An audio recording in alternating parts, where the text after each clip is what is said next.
बहुत समय पहले की बात है। उज्जैन के महान राजा विक्रमादित्य अपनी न्यायप्रियता और साहस के लिए पूरे विश्व में प्रसिद्ध थे। एक दिन उनके दरबार में एक ब्राह्मण आया। उसके हाथ में एक अनोखा फल था। उसने राजा को प्रणाम किया और कहा, महाराज, ये फल मेरी तपस्या के प्रताप से प्रकट हुआ है। इसे ग्रहण करें, यह आपको अमरता और शक्ति प्रदान करेगा। राजा ने फल स्वीकार कर लिया, लेकिन बिना उसे खाए अपने गुप्त भंडार में रखवा दिया। यह सिलसिला महीनों तक चलता रहा। हर दिन वो ब्राह्मण नया फल लेकर आता और राजा उसे गुप्त भंडार में रखवा देते।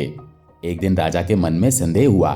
उन्होंने अपने भरोसेमंद सेवक को बुलाया और कहा, गुप्त भंडार में जाकर देखो कि वे फल अभी तक सुरक्षित हैं या नहीं।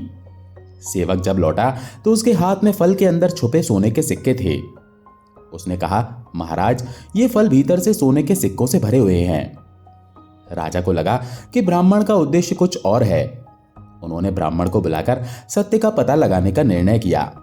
ब्राह्मण ने स्वीकार किया कि वो असल में एक तांत्रिक है। उसने कहा, महाराज, मैं चाहता हूं कि आप मुझे शमशान घाट पर एक विशेष तांत्रिक क्रिया में सहायता करें। यदि आप मेरी सहायता करेंगे तो आपको अपार शक्ति प्राप्त होगी। राजा विक्रमादित्य ने अपने साहस और न्यायप्रियता के कारण उसकी बात मान ली। तांत्रिक ने कहा, आपको शमशान घाट पर एक बेताल को मेरे पास लाना होगा, लेकिन याद रहे, वो बेताल हमेशा कहानियां सुनाएगा। यदि आपने कहानी के अंत में उत्तर दिया तो बेताल वापस अपने स्थान पर चला जाएगा, और यदि आपने चुप्पी साधी तो आपका सिर फट जाएगा।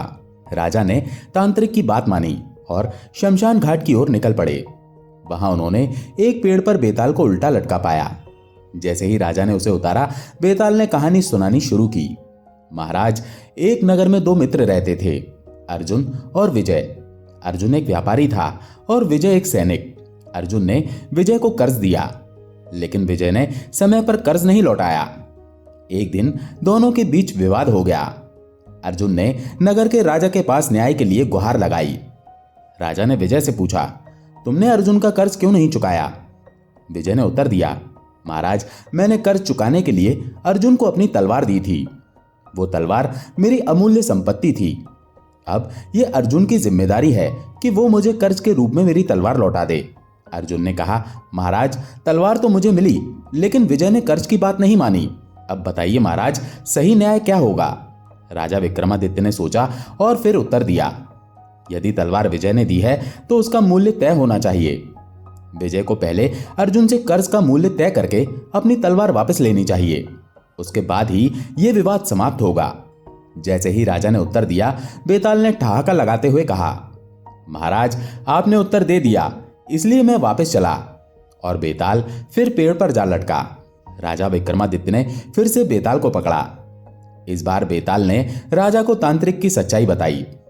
उसने कहा, यह तांत्रिक तुम्हारे बलिदान से शक्ति पाना चाहता है। यदि तुम इसे सहारा दोगे तो यह पूरे राज्य को नष्ट कर देगा। राजा ने अपनी बुद्धिमानी से तांत्रिक का अंत किया और बेताल को मुक्त कर दिया। इस तरह राजा विक्रमादित्य ने अपने साहस, धैर्य और न्यायप्रियता से राज्य को बचाया। और यह कहानी हमें सिखाती है कि सच्चाई और बुद्धिमानी हमेशा साथ देती है।